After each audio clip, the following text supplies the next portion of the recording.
Anything more gut-wrenching than an accidental death, it's when it happens because someone was reckless and irresponsible. In these cases, we all expect the guilty party to be held accountable and justice to be served.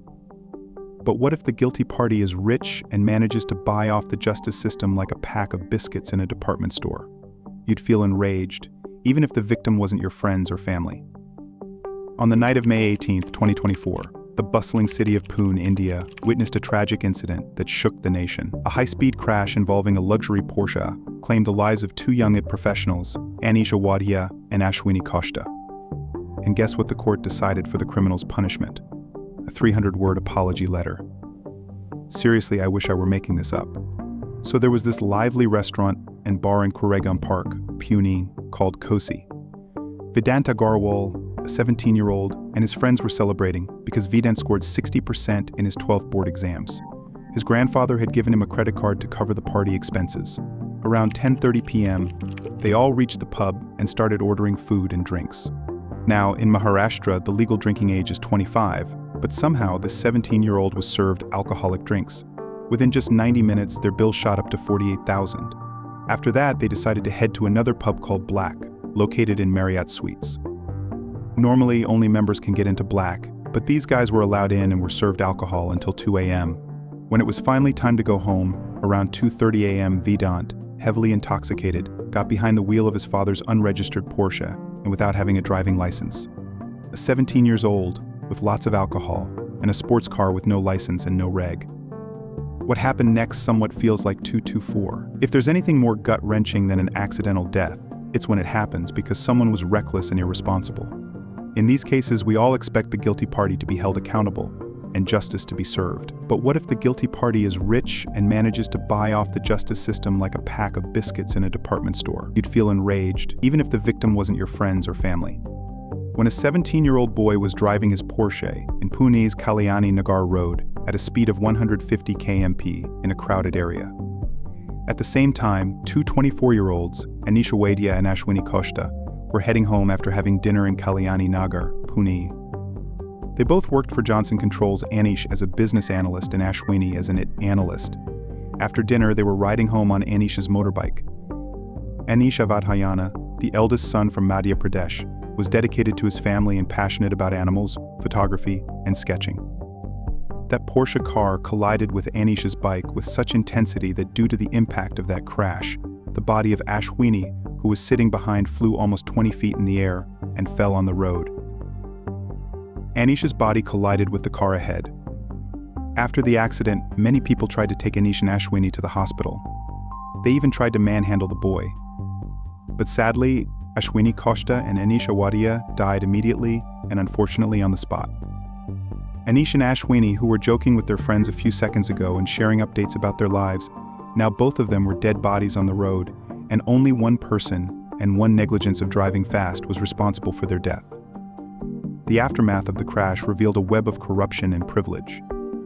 Vedant's father, Vedant Agarwal, a prominent real estate developer, used his influence to manipulate the situation. The police delayed Vedant's blood alcohol test, and the Juvenile Justice Board granted him bail within hours, sparking nationwide outrage. The Juvenile Justice Board grants bail to the 17-year-old boy with several conditions that would seem like homework for a school student. Think about it. After running over a 24-year-old boy and girl, the punishment is to write a 300-word essay, but after a lot of media coverage, this story had so many twists, just like a Bollywood film, and the more details you know, the uglier it gets. On May 19th, around 2:30 a.m., crime reporters noticed something odd outside Pune's Yerwada police station. They saw the Porsche that hit Anish's bike, along with two Mercedes cars. A reporter mentioned seeing a man in a safari suit get out of a Mercedes, carrying 7 to 8 pizza boxes. Inside, a 17-year-old boy sitting in the ACP's chair was handed the pizzas. Another reporter confirmed this, noting the ACP was shocked when she saw the boy in her chair and scolded the officials. This highlights the stark difference in how the police treated the victims versus the culprits. A family member claimed that the victim's friends were detained by the Pune police and only released after the VVIP brat was granted bail by the Juvenile Justice Board. While the culprits enjoyed special treatment, the victims' families weren't even allowed to sit inside the police station. Instead of helping the victim's family, the police were trying to convince them that the boy wasn't driving. Anish's relative, Jayanendra Soni, said the police were doing everything they could to protect the boy. They even asked Sony about the relationship between Anish and Ashwini, rather than focusing on the real issue. The first twist in the story came when local MLA Sunil Tingar arrived at the police station at 3 a.m., just an hour after the accident. We don't know what happened between the MLA and the police, but Tingar later claimed he went because he's a responsible public representative.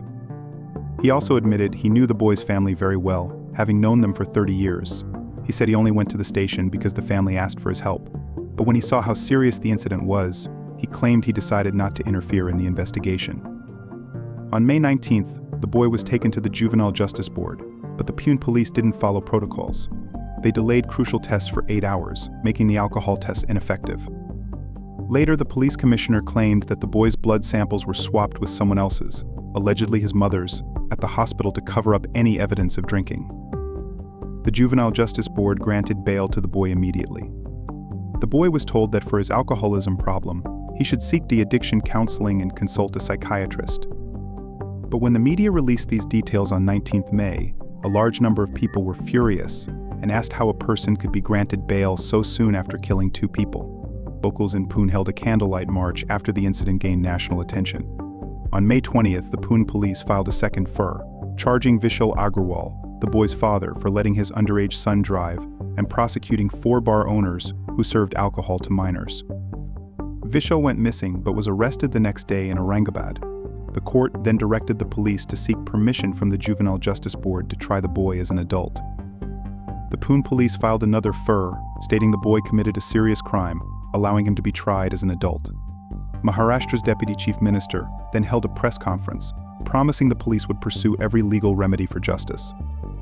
However, he didn't address why the boy wasn't charged with a serious crime in the first FIR, which could have ensured he was tried as an adult, nor did he explain why an MLA visited the police station at 3 a.m. On May 22nd, the Juvenile Justice Board canceled the boy's bail and sent him to a remand home, while Vedant Agarwal was ordered to remain in police custody until May 24th. Meanwhile, the boy's lawyer claimed he was depressed and addicted to alcohol, and the family insisted he wasn't driving during the accident. The DCP of Pune stated that the family's driver confessed to driving after the accident occurred, although the boy had driven earlier that night.